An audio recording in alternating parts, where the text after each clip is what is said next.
Here's the definition for treading water. What are the things that we don't see inside of this definition? Number one, we don't see the word egg beater. And number two, we definitely don't see the term being vertical. I think these are the two biggest misconceptions that prevent new swimmers from learning how to tread water. So come on this journey with me as we create a new definition of how to tread water that sets you, a brand new swimmer, up for success. Let's go!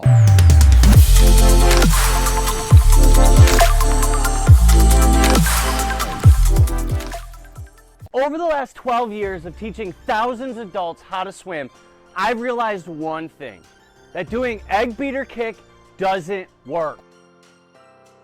Did I say one thing? I meant two.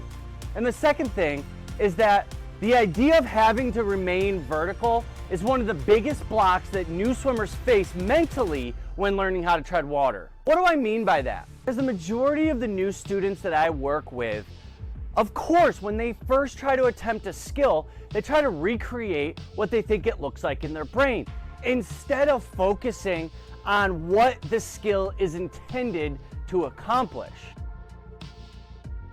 Specifically with treading water, this is massively problematic because we end up trying to remain vertical and attempt using a kick, egg beater, which is super complex and designed mainly for professional water polo players, to be able to get as vertically high out of the water as possible. So, if you are trying to become a professional water polo player, this is not the channel for you. But if you're like 52% of adults in the United States who can't swim, I think it's time that we set you up for success with a simpler definition of treading water, set aside the water polo definition of treading water, and we bring in a new definition that is simple to accomplish, easy to sustain, and that you can do with 100% certainty every single time. And with our new definition, we're gonna focus exclusively on the outcome that we're looking to accomplish, which is ensuring that you stay easily with your head above the water so you can breathe.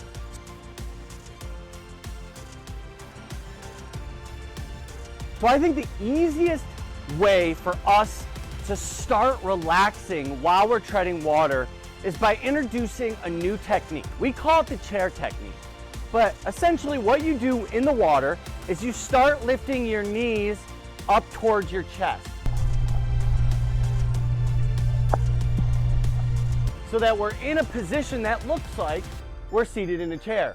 Check it out. Step one with the chair drill is we go from a completely vertical position to bringing our knees up towards our chest in a more horizontal position. Now watch closely one more time. As I bring my knees up, I'm doing that in conjunction with leaning slightly back. Watch one more time.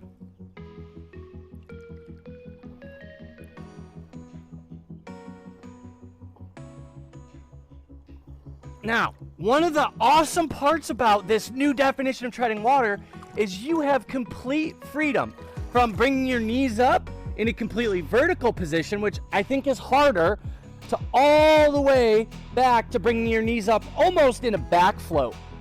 And one of the things that I highly recommend is experiencing that freedom and trying a bunch of different positions from vertical to horizontal to find out what works best for you.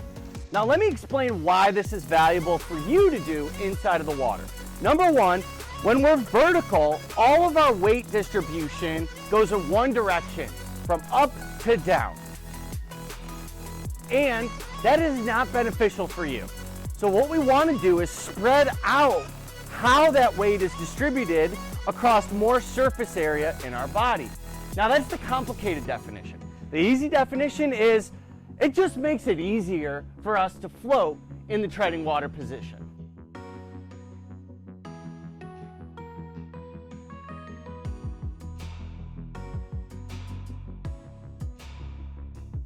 Now, one of the most common misconceptions that new swimmers bring to the Learn to Swim experience is that treading water is exclusively and has to be done in a vertical position. Says who? This concept originated, as I mentioned earlier, from professional water polo players that will use egg beater to get up in a vertical position so they can throw the ball at the goal as hard as possible. We, as new swimmers, have no application or necessity to be able to get up in that type of vertical position. Because of that, we're afforded a lot of flexibility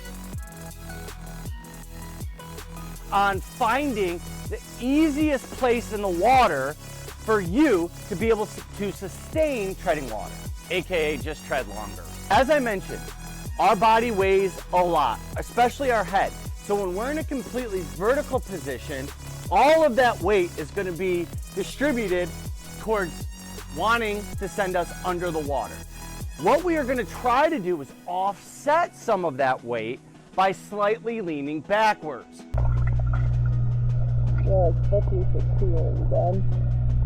Now, the surface of the water has tension to it. And the benefit of that for us is that we can balance our head on the surface, and that extra tension will offset the weight of our head, making it seem like our body weighs less in the water. What does that mean for you?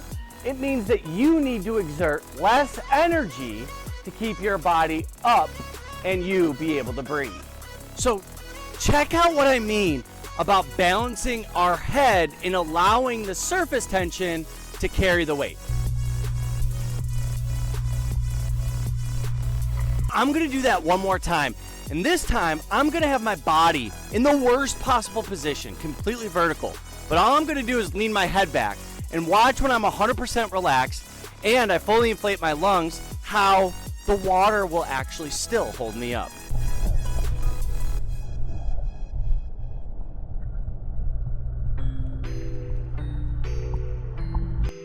All right, Meredith, I'm gonna ask you to do a close-up on this one because what I wanna show you guys is how I can actually get my head out of water without ever moving a muscle, just by taking a deep breath while my body is completely in a vertical position with just my head leaning back on the water.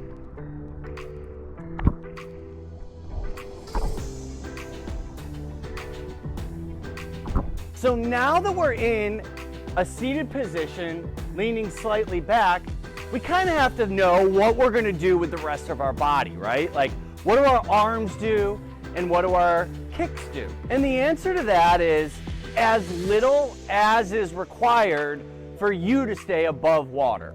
I want you first to focus on relaxing, second on the technique of our arms. However, here's what I want you to do. We just want to go in and out. So when our hand is coming in, we want our palms facing in and then back out. This is called a sculling motion. It looks like this.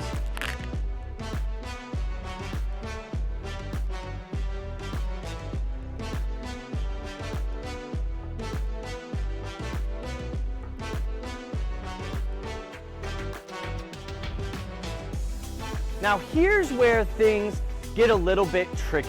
We have got to be 100% relaxed when we're in these movements. And where this becomes difficulty for brand new swimmers is we have to learn to trust the water enough to work less, not more. So maybe this brings up a third misconception that we have about treading water, or really an entire umbrella topic, which is learning how to swim for new beginners. We tend to come into the Learn to Swim experience with a thought that we have to work harder in the water in order to keep ourselves up.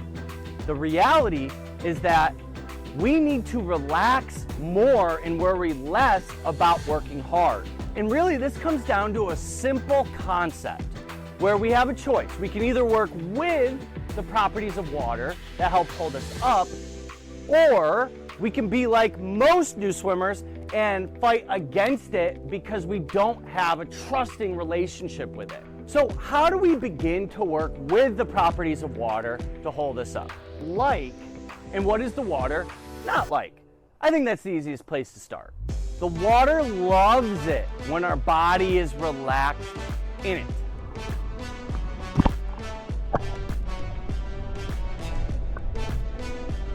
The water loves when we take a full deep breath.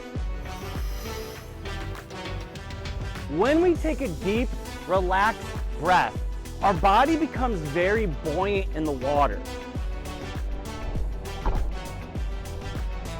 The extra air in our lungs acts as a life-saving device built into our body that helps keep us up in the water. What inevitably ends up happening with new swimmers, though, is when you don't know that relaxation and buoyancy are created this way, we end up thinking that we have to exert ourselves more in order to keep ourselves up.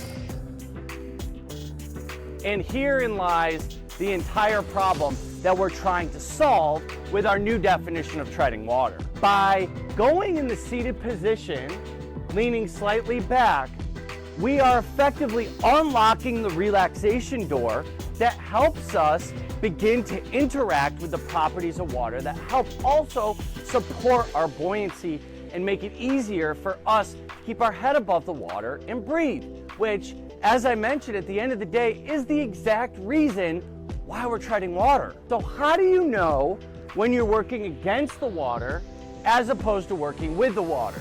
I mean, the three easiest signs are you're not relaxed, you have very rigid, fast movements in the water, and you tend to fatigue quickly.